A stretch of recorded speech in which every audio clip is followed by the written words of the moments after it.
வணக்கம் ஃப்ரெண்ட்ஸ். ஒரு 2 நாளைக்கு முன்னாடி பார்த்தீங்கன்னா, அமைச்சர் அனிதா ராதாகிருஷ்ணன் ஆதவ அர்ஜுனா பற்றி சில விமர்சனம் பண்ணியிருக்கிறாரு. அதை பார்ப்போம். இனிமேல் இது மாதிரி பேச ஆரம்பிச்சா இந்த தூத்துக்குடி மாவட்டத்திற்கு நீ வருகின்ற போது உன்னுடைய சட்டைகளெல்லாம் கிழிக்கக்கூடிய சூழ்நிலை எங்களுடைய தொண்டர் ஏற்படுத்துவார். என்ன சொல்றாருன்னா, ஆதவ அர்ஜுனா இனிமேல் நீ இது மாதிரி பேசிட்டு இருந்தேன்னா திருச்செந்தூர் பக்கம் தூத்துக்குடி பக்கம் வரும்போது உன்னுடைய சட்டையெல்லாம் நாங்கள் கிழிச்சு விட்டுருவோம் அப்படின்னு பேசியிருக்கிறாரு. நான் என்ன சொல்கிறேன், ஒரு ஆதவ அர்ஜுனா இப்போ ஒரு விளையாட்டுத்துறை அமைச்சராக இருக்கிறாரு. உங்களை பார்க்க வரும்போது வெறுமனே வரப்போறாரா? அவருக்கு போலீஸ் பந்தோபஸ்து போட்டிருப்பாங்க. நீங்கள் போய் சட்டையை கிழிக்கிற வரைக்கும் போலீஸ் வேடிக்கை பார்த்துட்டு இருக்க போகிறாங்க. பேசுறது ஏதாவது பொருத்தமாக பேசணும். அவர் ஒரு அமைச்சர், நீங்கள் முன்னாள் அமைச்சர்.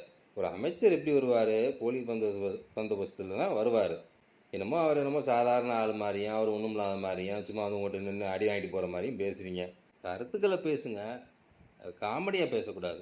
உங்கள் கருத்து என்னன்றதை நம்ம கமெண்ட்டில் நீங்கள் பதிவு பண்ணுங்கள்.